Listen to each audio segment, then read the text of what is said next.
ओम श्री गणेशाय नमः। ओम श्री रामायण पाठ आरंभ। ओम श्री सीतारामचंद्राभ्याम नमः। ओम ही भोलेनाथ माता पार्वती, ओम ही माँ दुर्गा, ओम ही श्री सीताराम जी, ओम ही हनुमान जी। मैं आपका स्मरण करते हुए श्री रामायण का पाठ आरंभ करती हूँ। आपके श्री चरणों में मेरा सादर चरण स्पर्श प्रणाम है, नमस्कार है। अपना आशीर्वाद दीजिए। ओम हे हनुमान जी, आपसे मेरी ओम जय सीताराम जी की, राम राम जी। ओम 44वां सर्ग। ओम 44वां सर्ग।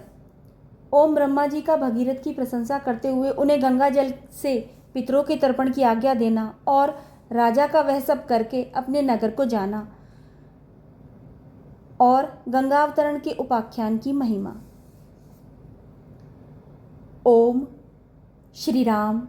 इस प्रकार गंगा जी को साथ लिए राजा भगीरथ ने समुद्र तक जाकर रसातल में पहुंच जहां उनके पूर्वज भस्म हुए थे प्रवेश किया। वह भस्म राशि जब गंगा जी के जल से आप्लावित हो गई तब संपूर्ण लोकों के स्वामी भगवान ब्रह्मा ने वहां पधार कर राजा से इस प्रकार कहा। नरश्रेष्ठ, महात्मा राजा सगर के 60,000 पुत्रों का तुमने उद्धार किया है। नरश्रेष्ठ, महात्मा राजा सगर के 60,000 पुत्रों का तुमने उद्धार कर दिया। अब वे देवताओं की भांति स्वर्गलोक में जा पहुंचे हैं। भूपाल, इस समय इस संसार में जब तक सागर भूपाल इस समय में ये अपने मुंह से घोषणा करता हूं।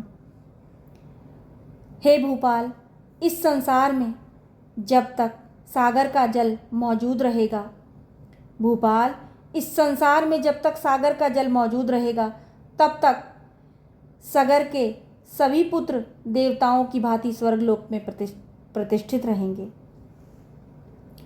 ये गंगा तुम्हारी भी ज्येष्ठ पुत्री के समान है। ये गंगा तुम्हारी भी ज्येष्ठ पुत्री होकर रहेंगी और तुम्हारे नाम पर रखे हुए भागीरथी नाम से इस जगत में विख्यात होंगी। भगवान ब्रह्मा ने राजा भगीरथ से कहा, ये गंगा जी तुम्हारी भी ज्येष्ठ पुत्री होकर रहेंगी और तुम्हारे नाम पर रखे हुए भागीरथी नाम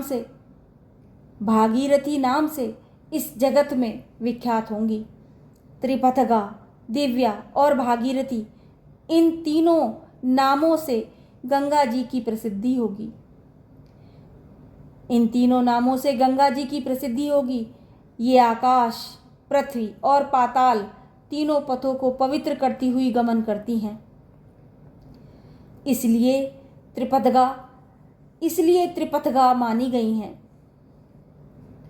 नरेश्वर महाराज, अब तुम गंगा जी के जल से यहाँ अपने सभी पितामहों का तर्पण करो और इस प्रकार अपनी तथा अपने पूर्वजों द्वारा की हुई प्रतिज्ञा को पूर्ण कर लो। राजन, तुम्हारे पूर्वज धर्मात्माओं में श्रेष्ठ महायशस्वी राजा सगर भी गंगा जी को यहाँ लाना चाहते थे, किंतु उनका यह मनोरथ नहीं पूर्ण हुआ। वत्स, इसी प्रकार लोक में अप्रतिम, प्रभावशाली, उत्तम गुण विशिष्ट, महर्षि तुल्य तेजस्वी, मेरे समान तपस्वी तथा क्षत्रिय धर्मपरायण राज ऋषि अंशुमान ने भी गंगा जी को यहाँ लाने की इच्छा की, परंतु वे इस पृथ्वी पर उन्हें लाने की प्रतिज्ञा पूरी न कर सके। निष्पाप महाभाग, तुम्हारे अत्यंत तेजस्वी पिता दिलीप भी गंगा जी को यहाँ लाने की इच्छा करके भी कार्य में सफल न हो सके।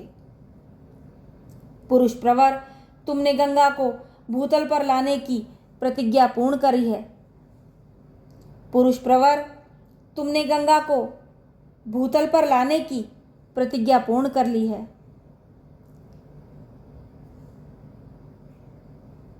इससे संसार में तुम्हें परम उत्तम एवं महान यश की प्राप्ति हुई है। शत्रुदमन, तुमने जो गंगा जी को पृथ्वी पर उतारने का कार्य पूरा किया है,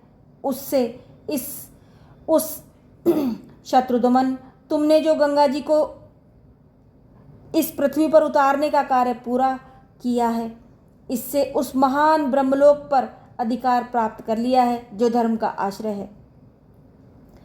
इससे उस महान ब्रह्मलोक पर तुमने अधिकार प्राप्त कर लिया है जो धर्म का आश्रय है। नरश्रेष्ठ, पुरुष प्रवर गंगा जी का जल सदा ही स्नान के योग्य है। तुम स्वयं भी इसमें स्नान करो और पवित्र होकर पुण्य का फल प्राप्त करो। तुम स्वयं भी इसमें स्नान करो और पवित्र होकर पुण्य का फल प्राप्त करो। नरेश्वर, तुम अपने सभी पितामहों का तर्पण करो। नरेश्वर, तुम अपने सभी पितामहों का तर्पण करो, तुम्हारा कल्याण हो। अब मैं अपने लोक को जाऊंगा, तुम भी अपनी राजधानी को लौट जाओ। ऐसा कहकर सर्व लोक पितामह महायशस्वी देवेश्वर ब्रह्मा जी जैसे आए थे वैसे ही देवलोक को लौट गए। ऐसा कहकर सर्वलोक पितामह महायशस्वी देवेश्वर ब्रह्मा जी जैसे आए थे वैसे ही देवलोक को लौट गए। नरश्रेष्ठ, महायशस्वी राजऋषि राजा भगीरथ भी गंगा जी के उत्तम जल से क्रमशः अपने सभी पूर्वजों सभी सगर पुत्रों का विधिवत तर्पण करके पवित्र हो अपने नगर को चले गए। नरश्रेष्ठ, महायशस्वी राजा भगीरथ भी गंगा जी के उत्तम जल से क्रमशः सभी सगर पुत्रों का विधिवत तर्पण करके पवित्र हो अपने नगर को चले गए। इस प्रकार सफल मनोरथ होकर वे राज्य का शासन करने लगे। रघुनंदन अपने राजा को पुनः सामने पाकर प्रजावर्ग को बड़ी प्रसन्नता हुई। सबका शोक जाता रहा, सबके मनोरथ पूर्ण हुए और चिंता दूर हो गई। श्री राम, यह गंगा जी की कथा मैंने तुम्हें विस्तार के साथ सुनाई है। श्री राम, यह गंगा जी की कथा मैंने तुम्हें विस्तार के साथ कह सुनाई है। तुम्हारा कल्याण हो। अब जाओ, मंगलमय संध्या वंदन आदि का संपादन करो। देखो, संध्या काल बीता जा रहा है। यह गंगा अवतरण का मंगलमय उपाख्यान आयु बढ़ाने वाला है। धन, यश, आयु, पुत्र और स्वर्लोक की प्राप्ति कराने वाला है। यह गंगा अवतरण का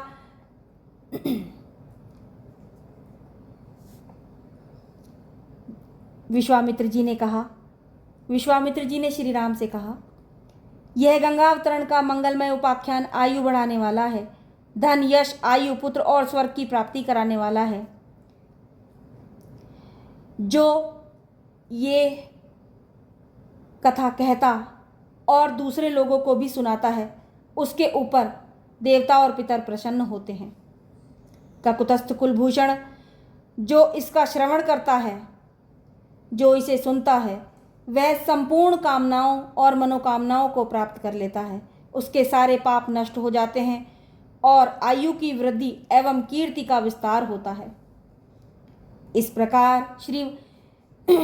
प्रकार ककुतस्थ कुलभूषण विश्वामित्र जी ने भगवान श्री राम से कहा, ककुतस्थ कुलभूषण, जो इस कथा का श्रवण करता है वह संपूर्ण कामनाओं और मनोकामनाओं को प्राप्त कर लेता है। उसके सारे पाप नष्ट हो जाते हैं और आयु की वृद्धि और मान सम्मान और कीर्ति का विस्तार होता है। ओम। इस प्रकार श्री वाल्मीकि निर्मित आर्ष रामायण आदि काव्य के बालकांड में 44वां सर्ग पूरा हुआ। ओम जय सीताराम जी की। ओम जय हनुमान जी की।